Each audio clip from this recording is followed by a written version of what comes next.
आज मैं आपके लिए लाई हूँ सावित्रीबाई फुले जी की स्टोरी। महाराष्ट्र के एक छोटे से गांव में जन्मी एक साधारण सी लड़की जिसका नाम था सावित्री। उस समय समाज में औरतों की हालत बहुत बुरी थी। लड़कियां सिर्फ घर के कामों तक ही सीमित थी, उन्हें पढ़ाई करने की इजाजत नहीं थी। सावित्रीबाई की शादी बहुत ही छोटी उम्र में हो गई थी, मात्र 9 साल में ज्योतिराव फूले के साथ। ज्योतिराव फूले जो कि खुद समाज सुधारक थे और उन्होंने अपनी पत्नी सावित्रीबाई को पढ़ाई करने के लिए बहुत प्रेरित किया। शुरू में सावित्रीबाई फूले पढ़ी लिखी नहीं थी और घर वाले भी उन्हें पढ़ने लिखने नहीं देते थे, इसलिए वे जब ज्योतिराव फूले को खेतों में जाके टिफिन देती थी तभी उनके पति उन्हें वहां पढ़ा दिया करते थे। धीरे धीरे सावित्रीबाई पढ़ाई में इतनी होशियार हो गई कि वह खुद शिक्षिका बन गई। साल 1848 में सावित्रीबाई और ज्योतिराव फूले ने पुणे में भारत का पहला लड़कियों का स्कूल खोला। सावित्रीबाई वहां पढ़ाने लगी और वे बनी भारत की पहली महिला अध्यापिका।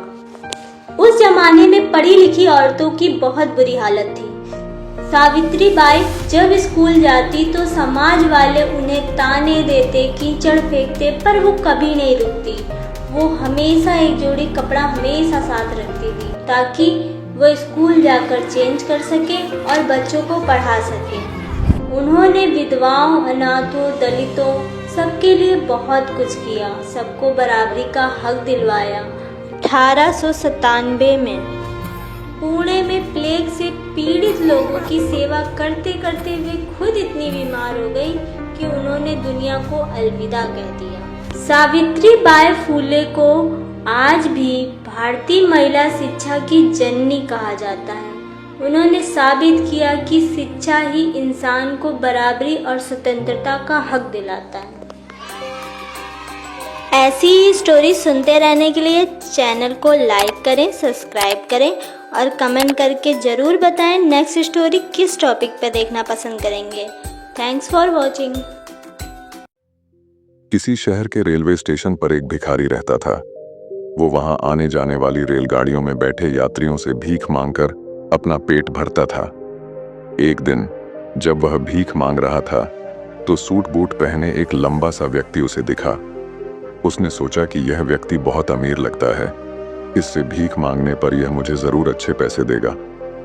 वह उस लंबे व्यक्ति से भीख मांगने लगा। भिखारी को देखकर उस लंबे व्यक्ति ने कहा, तुम हमेशा मांगते ही रहते हो, क्या कभी किसी को कुछ देते भी हो?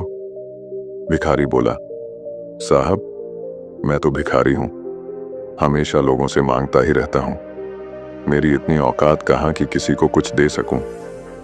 लंबा व्यक्ति बोला, जब किसी को कुछ दे नहीं सकते तो तुम्हें मांगने का भी कोई हक नहीं है। मैं एक व्यापारी हूं और लेन देन में ही विश्वास करता हूं। अगर तुम्हारे पास मुझे कुछ देने को हो तभी मैं तुम्हें बदले में कुछ दे सकता हूं। इतना कहने के बाद वह लंबा आदमी ट्रेन में बैठकर चला गया। इधर भिखारी उसकी कही गई बात के बारे में सोचने लगा।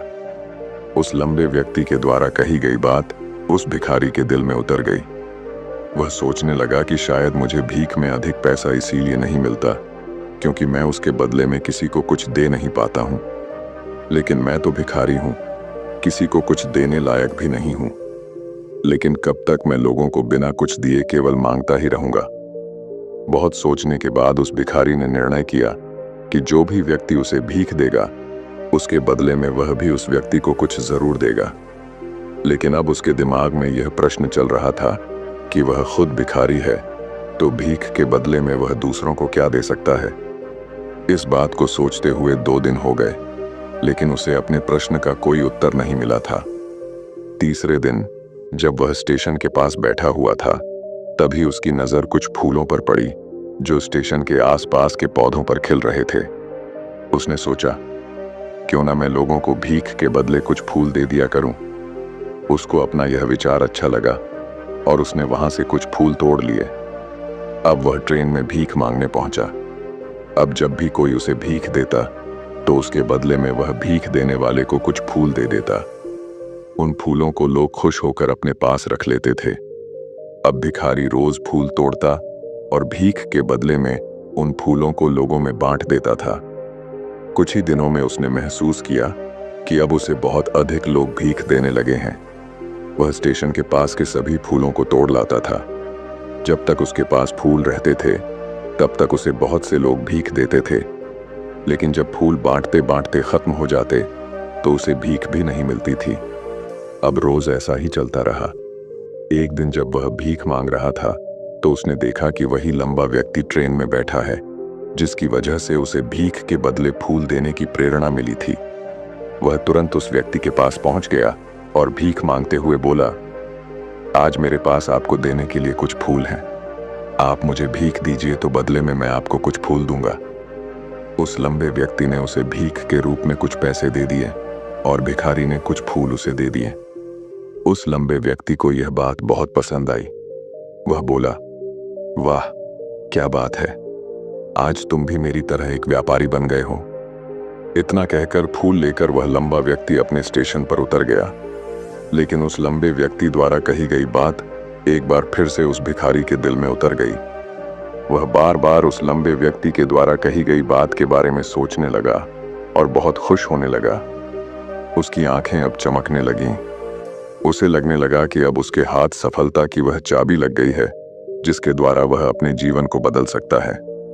वह तुरंत ट्रेन से नीचे उतरा और उत्साहित होकर बहुत तेज आवाज में ऊपर आसमान की तरफ देखकर बोला, मैं भिखारी नहीं हूं, मैं तो एक व्यापारी हूं। मैं भी अमीर बन सकता हूं।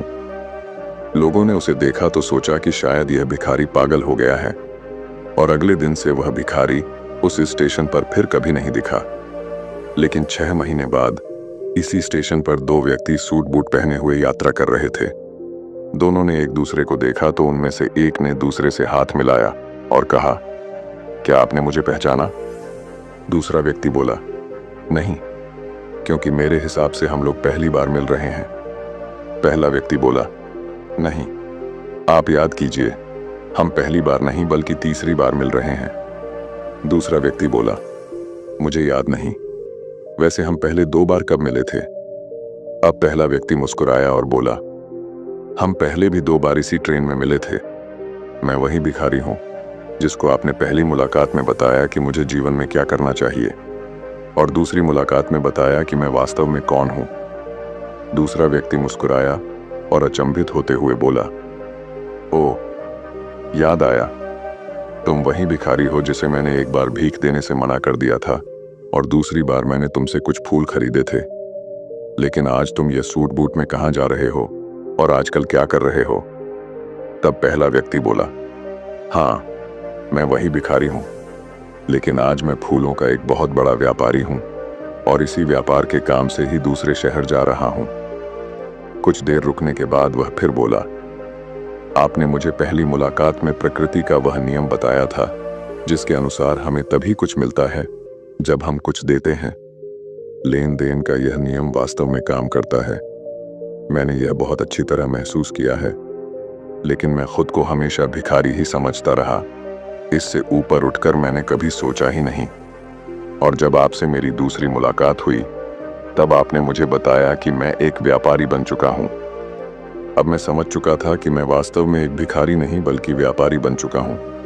मैंने समझ लिया था कि लोग मुझे इतनी भीख क्यों दे रहे हैं, क्योंकि वह मुझे भीख नहीं दे रहे थे बल्कि उन फूलों का मूल्य चुका रहे थे। सभी लोग मेरे फूल खरीद रहे थे क्योंकि इससे सस्ते फूल उन्हें कहाँ मिलते। मैं लोगों की नज़रों में एक छोटा व्यापारी था, लेकिन मैं अपनी नज़रों में एक भिखारी ही था। आपके बताने पर मुझे समझ आ गया कि मैं एक छोटा व्यापारी हूँ। मैंने ट्रेन में फूल बांटने से जो पैसे इकट्ठे किए थे उनसे बहुत से फूल खरीदे और फूलों का व्यापारी बन गया। यहाँ के लोगों को फूल बहुत पसंद है और उनकी इसी पसंद ने मुझे आज फूलों का एक बहुत बड़ा व्यापारी बना दिया। दोनों व्यापारी अब खुश थे और स्टेशन आने पर साथ उतरे और अपने अपने व्यापार की बात करते हुए आगे बढ़ गए। दोस्तों, इस कहानी से हमें बहुत कुछ सीखने को मिलता है। कहानी में लंबा व्यापारी गिव एंड टेक के नियम को बहुत अच्छी तरह जानता था।